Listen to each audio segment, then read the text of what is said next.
Step back. A waitress has no business here. Dr. Harrison Webb's voice cut through the chaos like a blade. Behind him, a billionaire lay dying, his face turning from purple to gray as a chunk of steak sealed his airway. The Heimlich had failed. Twice. 3 times. Nothing worked. Aaliyah Brooks stood her ground, her hands steady despite the rage building in her chest. I know another technique. My grandmother taught me. It works when the obstruction is deeper. Webb laughed coldly. Folk remedies? This man is worth $4 billion. Get her out of here. Security moved toward her. The crowd watched with hungry eyes. She's delusional, someone whispered.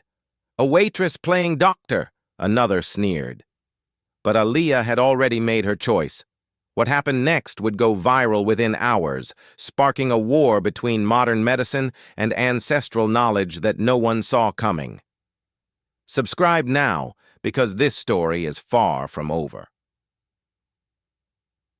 Aaliyah Brooks had worked at the Meridian for 3 years, long enough to know that invisible was the safest way to be. The restaurant occupied the top floor of a glass tower in Midtown Manhattan, where a single appetizer cost more than her weekly grocery budget. Crystal chandeliers hung from ceilings that stretched 20 feet high. The silverware was actual silver. The clientele were the kind of people who appeared on magazine covers and spoke in numbers with too many zeros to comprehend. And Aaliyah moved among them like a ghost. At 26, she had perfected the art of being present without being noticed. She refilled water glasses before they emptied, cleared plates before crumbs accumulated, and smiled just enough to seem pleasant, but not enough to invite conversation. The wealthy guests rarely looked at her face. To them, she was simply an extension of the furniture, a mechanism that delivered food and disappeared. Tonight was no different. The dinner rush had brought in the usual crowd of hedge fund managers, real estate moguls, and their trophy companions. Aaliyah worked her section with practiced efficiency, her mind half on the tables and half on the anatomy textbook waiting in her locker downstairs. She was 3 semesters into her nursing degree at City College, attending classes after her shifts ended at 11. Most nights, she studied until 2 in the morning, slept for 4 hours, then started again. Her grandmother would have been proud. Grandma Efua had raised Aaliyah in a cramped apartment in Atlanta after her mother disappeared into addiction and her father became a name she never learned. Efua had been a community health worker in Ghana before immigrating to America, and she carried her knowledge across the ocean like precious cargo. In neighborhoods where hospitals were distant and insurance was a fantasy, Efua became the person people called when someone was sick, injured, or dying. She taught Aaliyah everything. How to recognize the signs of a stroke. How to stop bleeding with pressure and elevation. How to help a choking infant when there was no time to wait for an ambulance. The lessons came wrapped in stories of the Ashanti people, of generations who survived without modern medicine by understanding the body's natural mechanisms. The ancestors knew things, Efua would say, her accent thick with the rhythms of her homeland. They watched, they learned, they passed it down. Modern doctors think they invented healing, but healing existed long before their fancy machines. Efua died when Aaliyah was 19, leaving behind a collection of handwritten notebooks and a granddaughter determined to honor her legacy by becoming a nurse. 7 years later, Aaliyah was still working toward that dream, one expensive semester at a time. Tonight, she pushed thoughts of her grandmother aside and focused on the task at hand. Table 14 needed their check. Table 12 wanted another bottle of the $200 Cabernet.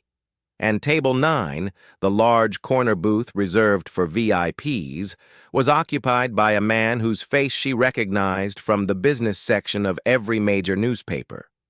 Richard Hale. Even among the wealthy patrons of the Meridian, Hale stood apart. His net worth reportedly exceeded $4 billion, built on a real estate empire that stretched from Manhattan to Miami to Los Angeles. He was 58 years old, silver-haired, and carried himself with the absolute confidence of a man who had never been told no. Tonight, he sat with two business associates, their conversation punctuated by bursts of laughter that seemed performative rather than genuine. Aaliyah had served him before. He was not cruel like some of the guests, who treated staff with open contempt. But he was not kind either. He simply did not see her. His eyes passed over her face. Without registering her existence, his orders delivered to the air rather than to a person. She did not take it personally. Invisibility, after all, was her specialty. The evening proceeded normally until approximately 8:47. Aaliyah was clearing dishes from table 12 when she heard the first sound. A wet, strangled gasp that cut through the ambient noise of clinking glasses and murmured conversations. She turned toward the sound instinctively, her training from countless first aid courses triggering an automatic response.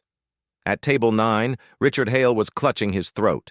His face had turned a deep, alarming shade of red. His eyes bulged with terror as he tried to draw breath and failed. The two men across from him sat frozen, their expressions shifting from confusion to horror as they realized what was happening. Hale was choking. Someone screamed. The sound broke the spell of shock that had momentarily paralyzed the room. Guests at nearby tables scrambled backward, chairs scraping against the marble floor. A woman in a red dress pressed her hand to her mouth. A man in a gray suit fumbled for his phone. Then a commanding voice cut through the chaos. "I'm a doctor. Everyone move back." A tall man in his 60s pushed through the gathering crowd. Aaliyah recognized him as Dr. Harrison Webb, a cardiologist who dined at the Meridian regularly. He was a hospital chief of some kind, the type of physician who appeared on morning talk shows to discuss heart health. His face was calm and authoritative as he positioned himself behind Richard Hale. "Sir, I'm going to perform the Heimlich maneuver. Try to stay calm."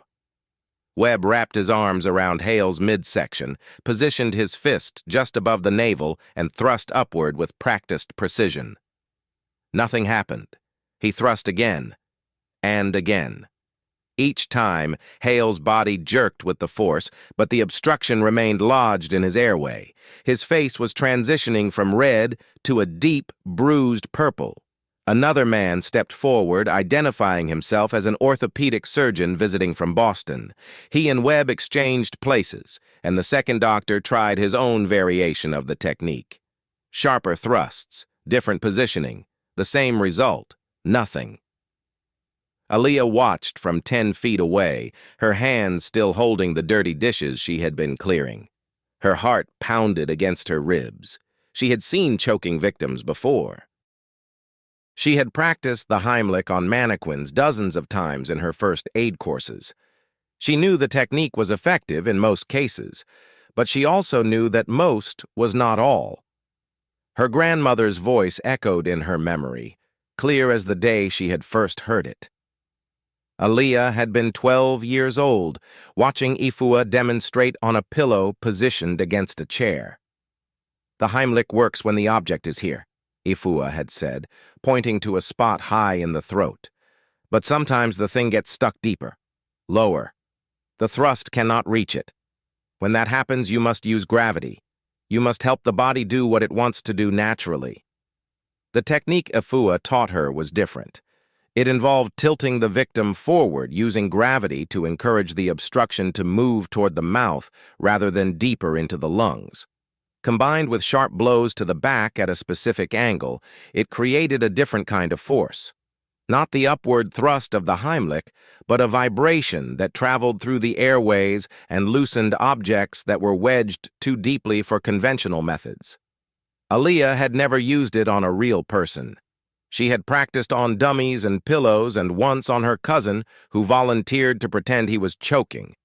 But she had never faced a genuine emergency. Until now. Richard Hale's face was turning gray. The purple was fading into something worse, something that looked like death approaching. Webb was still trying the Heimlich, his movements growing more desperate, his composure cracking. The orthopedic surgeon had stepped back, shaking his head. Someone shouted that an ambulance was on the way. 4 minutes, maybe 5. Aaliyah knew that was too long. The brain began to die after 4 minutes without oxygen. Even if paramedics arrived in time to save his life, Richard Hale could suffer permanent damage.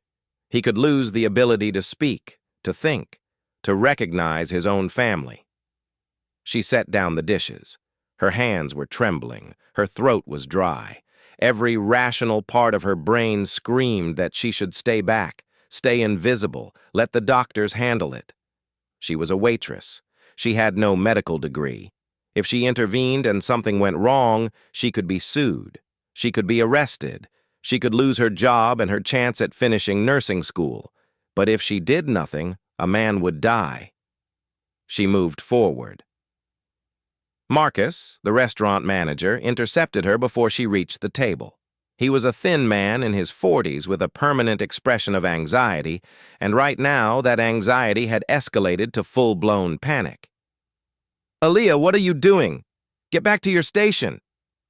"I can help him," she said. Her voice sounded strange to her own ears, steady despite the terror churning in her stomach. "I know another technique."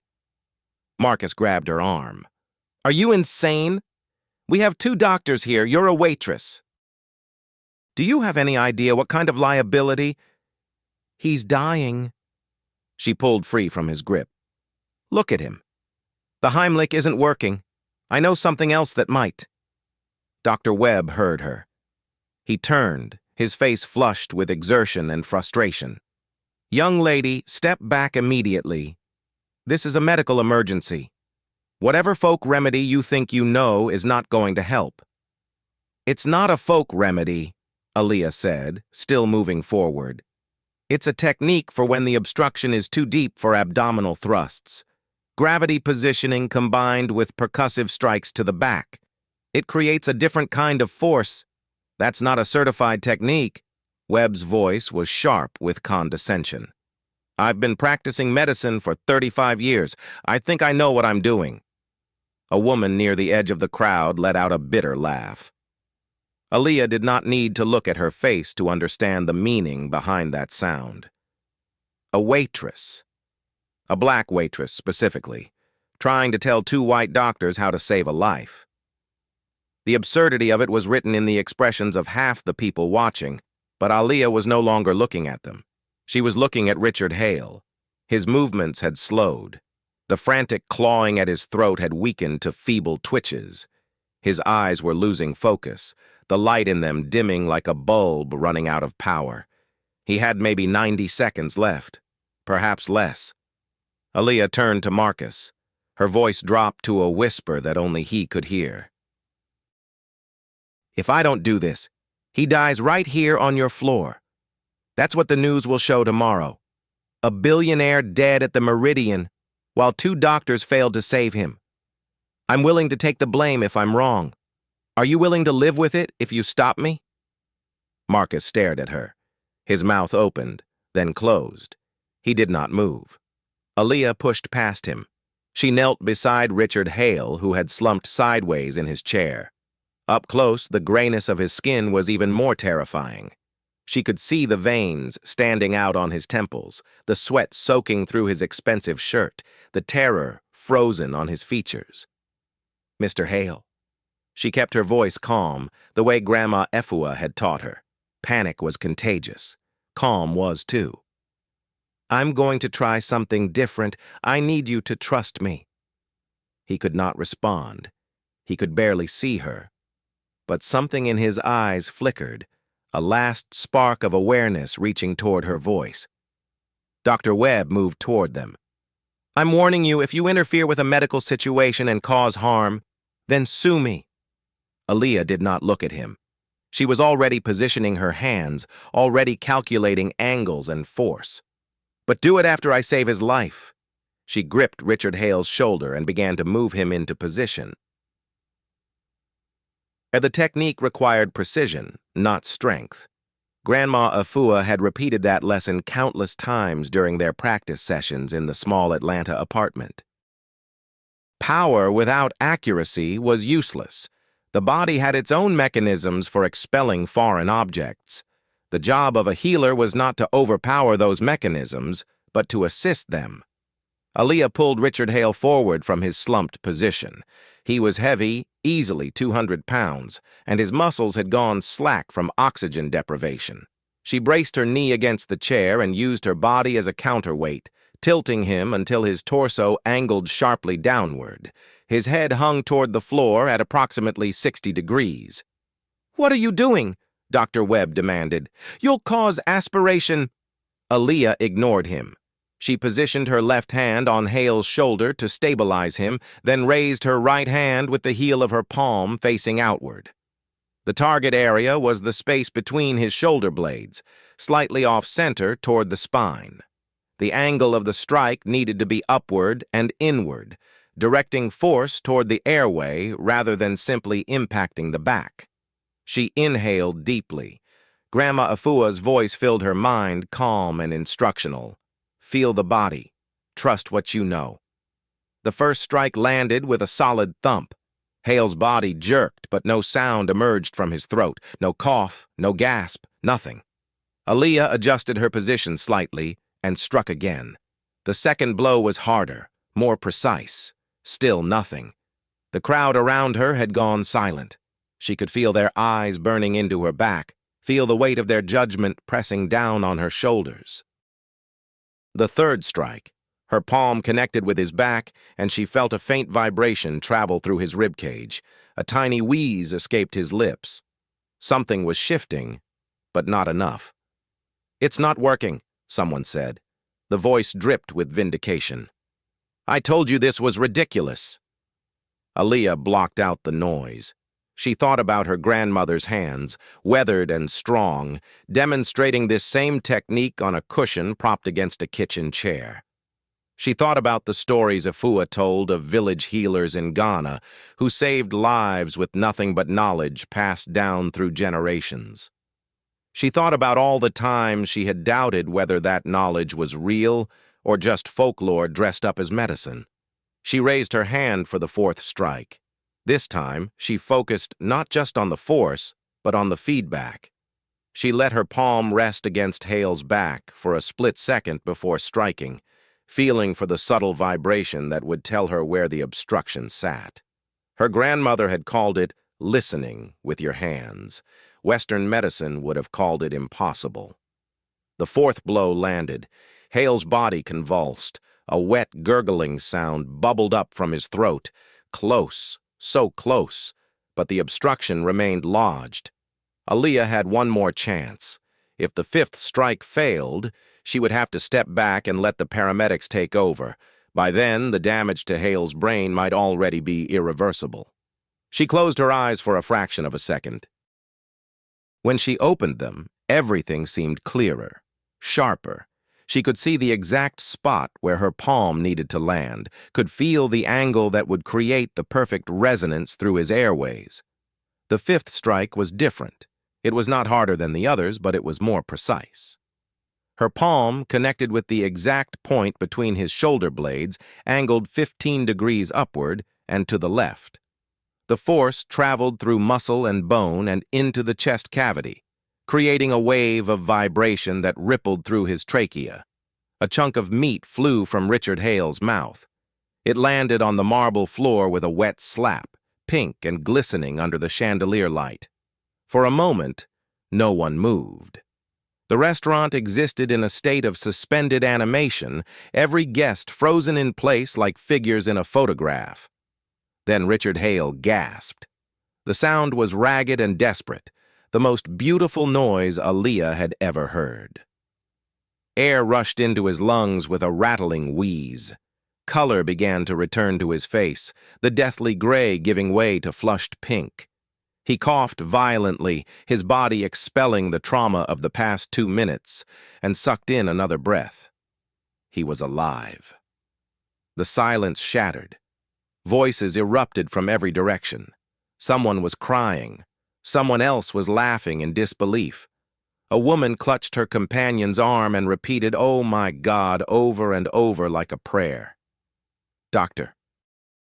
Webb stood motionless, his face cycling through shock, confusion, and something that looked almost like anger. Aaliyah remained kneeling beside Hale, her hand still resting on his back. Her own breathing was ragged. Her heart hammered against her ribs so hard she thought it might crack them. She had done it. The technique that her grandmother had taught her in a cramped apartment in Atlanta, passed down from generations of Ashanti healers, had just saved a billionaire's life in the most exclusive restaurant in Manhattan. Paramedics arrived 4 minutes later. By then, Richard Hale was sitting upright, breathing on his own, surrounded by a protective circle of restaurant staff. The EMTs checked his vital signs, administered oxygen, and prepared to transport him to Mount Sinai for observation. Through it all, Hale's eyes kept drifting toward Aaliyah, who had retreated to the edge of the crowd. She could not read his expression. Gratitude, perhaps, or confusion, or something else entirely. Before she could interpret it, the paramedics loaded him onto a stretcher and wheeled him toward the service elevator. The chaos began to subside. Guests returned to their tables or headed for the exit, buzzing with the kind of excitement that only a brush with death could generate. Marcus appeared at Aaliyah's elbow, his face pale and his voice strained. "My office, now." She followed him through the kitchen and down a narrow hallway to a windowless room barely larger than a closet. Marcus closed the door and leaned against it, rubbing his temples as if fighting off a migraine. "Do you have any idea what you just did?" Aaliyah stood with her hands clasped in front of her, fighting to keep her voice steady. "I saved his life. You performed an uncertified medical procedure on a guest worth $4 billion, in front of witnesses, in front of doctors who explicitly told you to stop." Marcus shook his head. "I should fire you on the spot." "Then fire me." The words came out sharper than she intended. 3 years of invisibility, 3 years of being overlooked and undervalued, and now she was supposed to apologize for saving a man's life. The unfairness of it burned in her chest like acid. Marcus stared at her. For a long moment, neither of them spoke. "Go home," he finally said. "I need to talk to legal. Don't come back until I call you." Aaliyah left the restaurant through the service entrance, emerging into the freezing December night. The cold air hit her face like a slap, and suddenly the adrenaline that had sustained her began to drain away. Her legs felt weak, her hands trembled. She leaned against the brick wall of the alley and tried to breathe. She had done the right thing. She knew that with absolute certainty. But as she stood alone in the darkness, she could not shake the feeling that the right thing was about to cost her everything. By morning, the video had gone viral. Someone in the restaurant had filmed the entire incident on their phone. The footage was shaky and poorly lit, but it captured everything. Richard Hale turning gray, Dr. Webb's failed attempts at the Heimlich, Aaliyah pushing through the crowd, kneeling beside the dying man, tilting him forward and striking his back with methodical precision, the chunk of meat flying from his mouth. The collective gasp of the crowd. The video appeared first on TikTok, where it accumulated 3 million views in under 6 hours. From there, it spread to Twitter, Instagram, and Facebook. News outlets picked it up by noon. By evening, Aaliyah's face was plastered across every major network. The headlines varied in their framing. Some celebrated her as a hero. Black Waitress saves billionaire's life after doctors fail. Others were more skeptical. Unverified folk technique used in life-threatening emergency. A few were openly hostile. Dangerous amateur intervention could have killed choking victim. The comment sections were worse. Aaliyah scrolled through them on her phone, sitting in the tiny apartment she shared with 2 roommates in Washington Heights. She knew she should stop reading. Every therapist and self-help article in existence warned against engaging with online negativity. But she could not look away. She's a hero. We need more people like her. Lucky shot. That could have easily gone wrong. Why didn't she let the doctors handle it? Who does she think she is? This is what happens when people think Google is better than medical school. Another black woman being praised for almost killing a white man. Classic. Folk medicine is pseudoscience. This video should be removed for spreading misinformation. The comments blurred together, a cacophony of praise and condemnation that made her head spin. Some people called her brave. Others called her reckless. A disturbing number focused on her race, either celebrating her as a symbol of black excellence or attacking her as an uppity waitress who did not know her place. Her phone rang. The caller ID showed the number for City College's nursing department. Aaliyah answered with a knot forming in her stomach. The voice on the other end belonged to Dr. Patricia Simmons, the department chair. Her tone was careful, measured, the kind of professional neutrality that usually preceded bad news. Ms. Brooks, I'm sure you're aware that your situation has attracted significant attention. The college has received numerous inquiries from media outlets. Some of our faculty have expressed concerns about the nature of the technique you employed. Aaliyah gripped the phone tighter. It's a legitimate method. It's based on the same principles as the back blows recommended by the Red Cross. Be that as it may, Dr. Simmons interrupted. The optics are problematic. You're a nursing student who publicly performed an uncertified procedure. Some people are calling it folk medicine. Others are calling it worse. There was a long exhale on the other end of the line. I'm not saying you did anything wrong, Ms. Brooks. I'm saying that perception matters in this field. I wanted to make you aware that there may be complications with your enrollment going forward. The line went dead. Aaliyah sat motionless, staring at the phone in her hand. 3 semesters of nursing school, thousands of dollars in tuition, countless hours of studying after exhausting shifts at the restaurant, all of it suddenly at risk because she had dared to save a man's life with knowledge that did not come from a textbook. Her grandmother's face rose in her memory, lined with age but bright with conviction. Efua had spent her entire life being dismissed by the medical establishment, being told that her knowledge was superstition and her methods were primitive. She had watched people die from treatable conditions because doctors in fancy hospitals refused to listen to a woman with an accent and no degree. And now Aaliyah was facing the same walls, the same dismissal, the same invisible barriers that separated legitimate from illegitimate, professional from amateur, worthy from worthless. She wanted to scream. She wanted to throw her phone against the wall and watch it shatter into 1,000 pieces. But she did neither. She sat in the silence of her small apartment and waited for the next blow to fall. It came the following afternoon.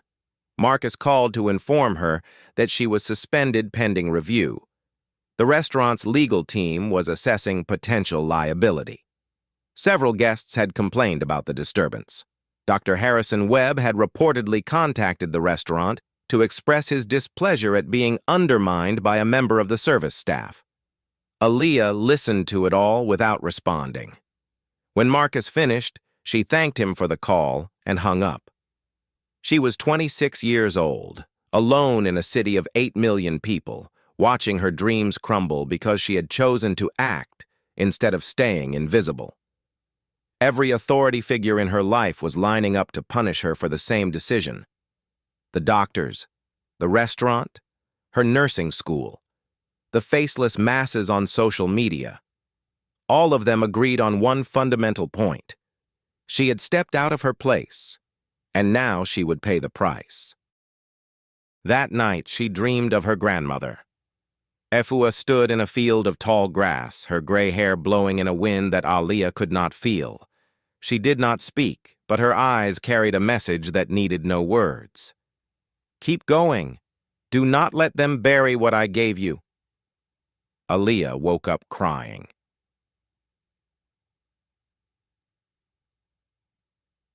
The call came 3 days later.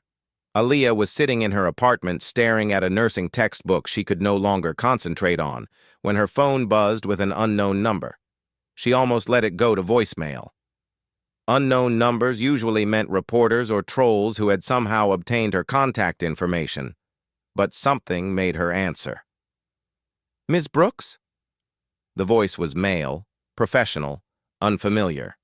"Please hold for Mr. Hale." Before she could respond, there was a click, and then a different voice came on the line. This one she recognized, though she had never heard it speak directly to her. It was deeper than she expected, with a faint accent she could not quite place. "Ms. Brooks, this is Richard Hale." Aaliyah's mouth went dry.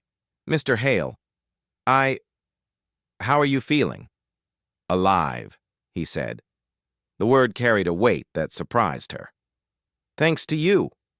She did not know how to respond to that, so she said nothing.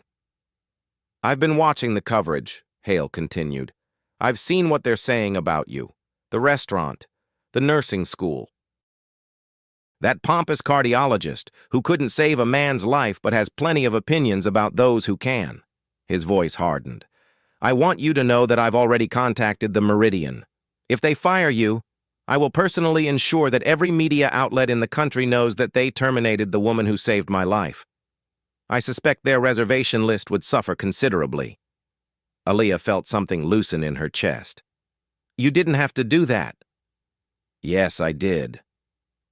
There was a rustling sound, as if he was shifting in a hospital bed. "I also gave an interview this morning. It should air tonight on the evening news. I told them exactly what happened. That 2 doctors tried the standard technique and failed. That you stepped in with something different. That you saved my life when everyone else had given up." She blinked back tears she had not realized were forming. "Why?" The question hung in the air. Hale was silent for a long moment. "Because I watched the video," he finally said. "I watched you push through that crowd. I watched the way people looked at you, like you were nothing, like you had no right to even try." His voice dropped. "I know what that feels like, to be dismissed before you even open your mouth." Aaliyah absorbed his words in silence. "I want to meet with you," Hale continued. "When I'm out of the hospital, I want to understand where that technique came from. I want to know about your grandmother, about the knowledge she passed down to you. And I want to discuss some ideas I have about making sure that knowledge doesn't disappear." "What kind of ideas?" "The kind that require a conversation in person." There was a hint of a smile in his voice. "I'll have my assistant contact you with the details. In the meantime, try not to let the bastards get you down. You did something extraordinary, Ms. Brooks. Don't let anyone convince you otherwise." The line went dead. Aaliyah sat holding the phone, listening to the silence. Outside her window, the city churned with its usual indifferent energy. Millions of people going about their lives, unaware that a waitress in Washington Heights had just received a call that might change everything. She thought about her grandmother, about the notebooks filled with handwritten remedies and techniques, about the generations of knowledge that Efua had carried across an ocean and entrusted to her granddaughter. For the first time in days, Aaliyah allowed herself to hope. Richard Hale's office occupied the entire 42nd floor of a building he owned in the financial district. The view stretched across the Manhattan skyline, a panorama of glass and steel that represented more wealth than Aaliyah could comprehend. She stood by the window, watching the city pulse beneath her, and tried to steady her nerves. 2 weeks had passed since the incident at the Meridian. Hale's public statement had shifted the narrative dramatically. The restaurant had quietly reinstated her, though Marcus could barely look her in the eye. City College had stopped making ominous phone calls about her enrollment. The tide of social media opinion had turned in her favor, at least for the moment, but Aaliyah knew how quickly tides could shift. Hale entered the office looking healthier than she expected. The grayness that had consumed his face in the restaurant was gone. replaced by the ruddy complexion of a man accustomed to expensive wines and Caribbean vacations. He moved with the same confident stride she remembered from the Meridian, though something in his eyes seemed different. Softer, perhaps. More present. "Thank you for coming," he said, gesturing toward a leather chair across from his desk. "I know this is unusual." Aaliyah sat down, her back straight, her hands folded in her lap. "You said you wanted to discuss some ideas." Hale settled into his own chair and studied her for a moment before speaking. "I've spent the last 2 weeks thinking about what happened. Not just the choking, though that certainly focuses the mind. I've been thinking about what came after, the way people reacted to you, the way they dismissed what you did as luck or folk nonsense or something worse." He leaned forward, his forearms resting on the desk. "I've also been doing research. The technique you used, the positioning and the strikes, it's not as unscientific as people want to believe. The principles are sound. Gravity-assisted positioning, percussive force to dislodge deep obstructions. The Red Cross recommends something similar for infants. But somewhere along the way, that knowledge got separated from its origins. It got sanitized and credentialed and stripped of its history." Aaliyah nodded slowly. "My grandmother used to say that modern doctors think they invented healing. But healing existed long before their fancy machines." "Your grandmother sounds like a wise woman." "She was." The words carried more weight than Aaliyah intended. "She died when I was 19. I've spent the last 7 years trying to honor what she taught me." Hale was quiet for a moment. When he spoke again, his voice had lost some of its boardroom polish. "I'm going to tell you something I haven't told anyone in over 4 decades." He turned toward the window, his profile sharp against the city skyline. "My name wasn't always Richard Hale. I was born Rashid Halabi in Beirut. My family immigrated here when I was 14, right after the Civil War started. We had nothing. Less than nothing. My father worked 3 jobs. My mother cleaned houses. And I learned very quickly that Rashid Halabi was not a name that opened doors in America." He turned back to face her. "So I changed it. Changed my name, my accent, everything that marked me as different. I buried Rashid so deep that sometimes I forgot he ever existed, and it worked. It got me into the right schools, the right rooms, the right deals. But it cost me something I didn't understand until I was lying on that restaurant floor, watching my life drain away." Aaliyah waited for him to continue. "I watched you in that video," Hale said. "I watched you push through that crowd, past those doctors, past everyone who was telling you to stand down.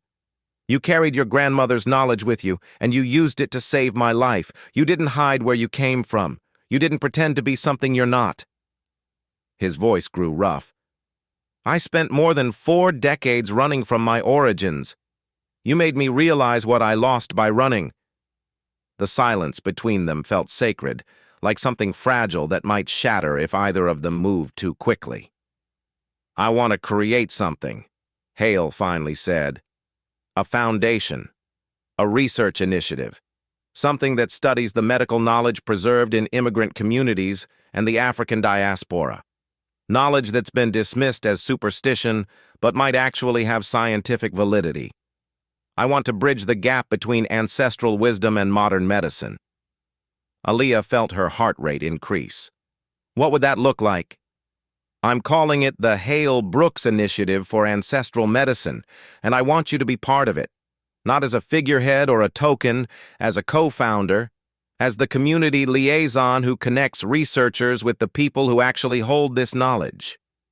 The magnitude of the offer pressed against her chest. "Mr. Hale, I'm a waitress. I don't have credentials. I don't have a platform. People will say it's pseudoscience. People will say a lot of things." Hale's expression hardened with determination. "Let them. We'll have data. We'll have peer-reviewed research. We'll have results. That's how you change minds. Not by arguing, but by proving." Aaliyah thought about her grandmother's notebooks, still stored in a box under her bed. Pages filled with remedies and techniques and observations accumulated over decades. Knowledge that Afua had carried across an ocean, that her mother had carried before her, that stretched back through generations of women who healed their communities without degrees or licenses or recognition. "There's something else," Hale added. "NYU has a nursing program, one of the best in the country. I've already spoken with their admissions office.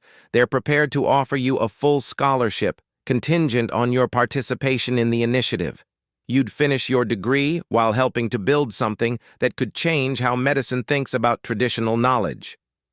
The offer hung in the air, glittering with possibility. But Aaliyah had learned to be cautious about glittering things. They often came with hidden costs. "What's the catch?" Hale smiled, a genuine expression that transformed his severe features. "No catch, just a condition. Before the initiative launches publicly, the medical community will want proof that what you did wasn't a fluke. They'll want you to present your technique to a review board. Explain the mechanics. Answer their questions. Demonstrate that it can be taught and replicated." Aaliyah's stomach tightened. "You want me to stand in front of a room full of doctors and defend something my grandmother taught me in her kitchen? I want you to show them that their kitchens don't have a monopoly on truth."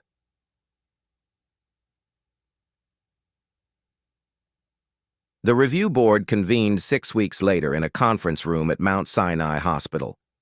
Aaliyah arrived early, dressed in a simple navy blazer borrowed from one of her roommates, her grandmother's notebooks tucked under her arm. She had spent the intervening weeks preparing with an intensity that bordered on obsession.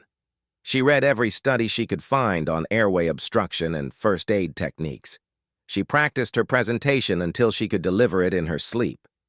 She reached out to emergency medicine specialists who were willing to explain the physics of choking in terms that could be translated into medical jargon. The board consisted of 5 physicians.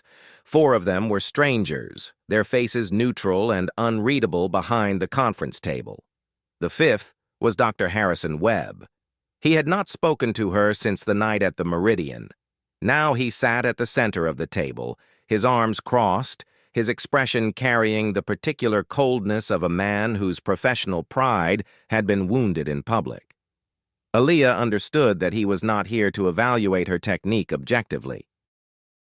He was here to regain the authority that had been stripped from him when a waitress succeeded where he had failed. She took her position at the front of the room, set her notes on the podium, and began.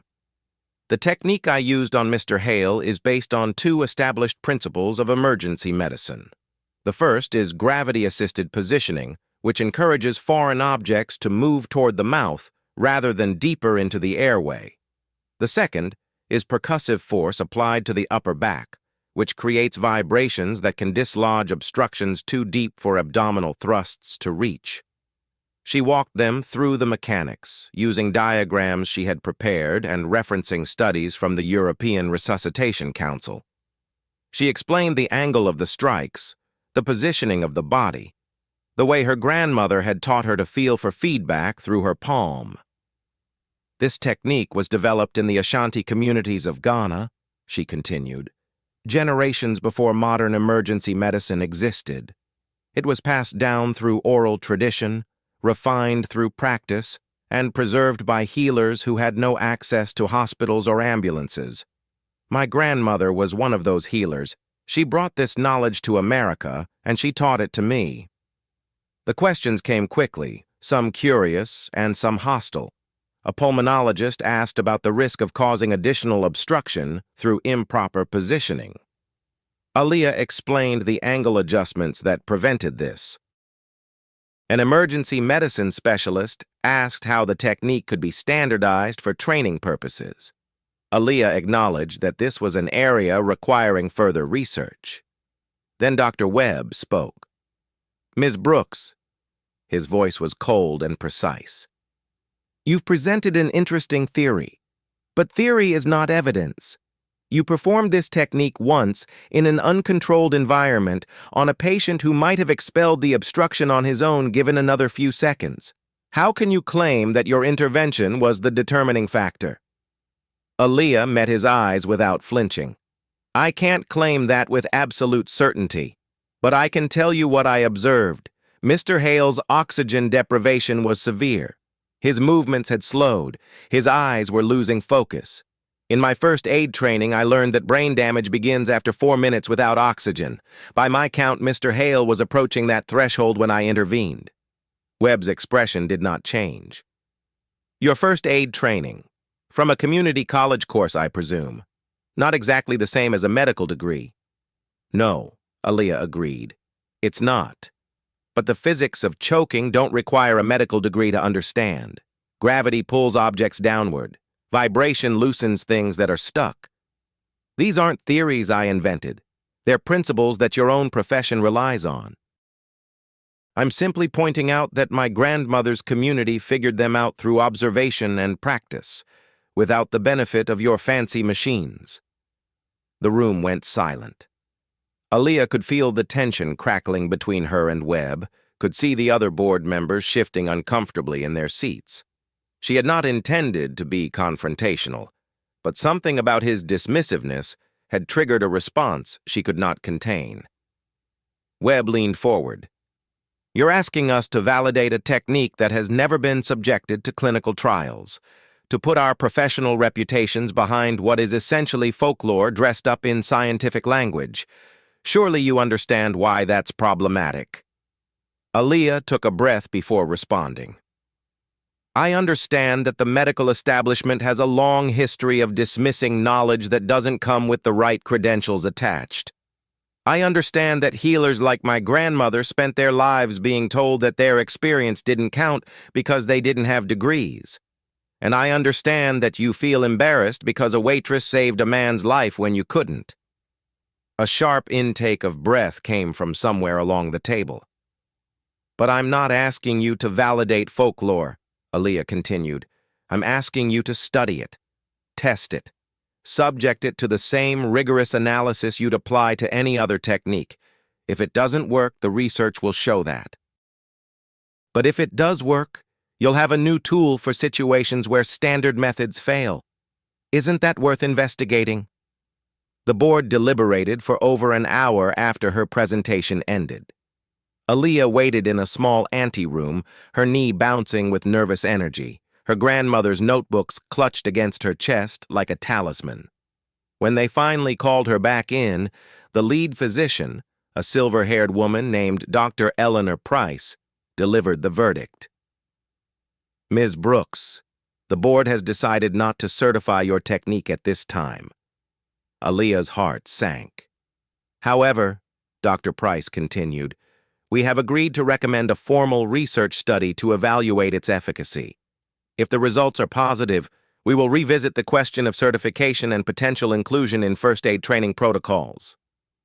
It was not full vindication, but it was not dismissal either. It was a door cracked open, letting in a sliver of light. 6 months later, the study results were published in a peer-reviewed journal of emergency medicine. The findings showed that the combined technique, gravity-assisted positioning plus angled percussive strikes, achieved a 23% higher success rate than standard Heimlich maneuvers alone in cases involving deep airway obstructions.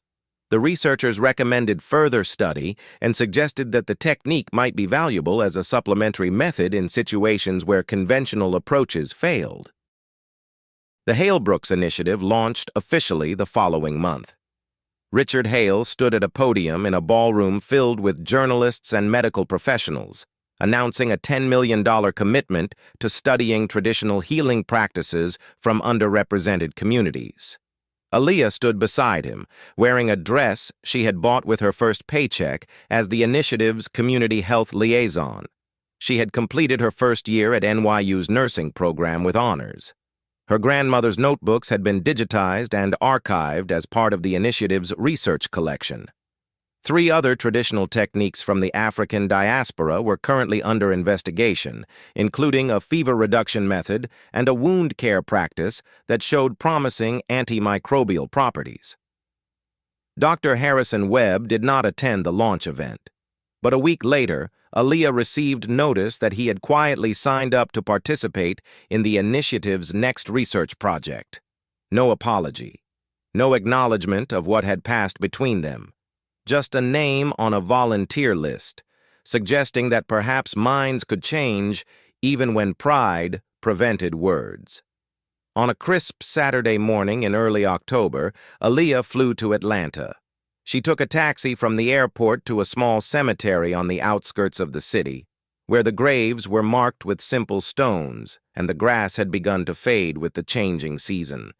Her grandmother's plot sat beneath an old oak tree, the headstone weathered but legible. Afua Mensa Brooks, beloved mother and grandmother, healer. Aaliyah knelt in the grass and placed a copy of the medical journal article against the stone. The pages fluttered in the cool autumn breeze, but the weight of a small rock held them in place. "They're studying it now, Grandma," she said softly. "Your technique, the things you taught me, they're writing papers about it, teaching it to doctors." She smiled through the tears gathering in her eyes. "You always said the ancestors knew things. Now everyone else is starting to figure that out too." She stayed until the sun began to set, talking to the grandmother who had raised her, who had given her everything, who had trusted her to carry ancient knowledge into a world that did not want to believe in it. When she finally stood to leave, she looked back at the headstone one last time.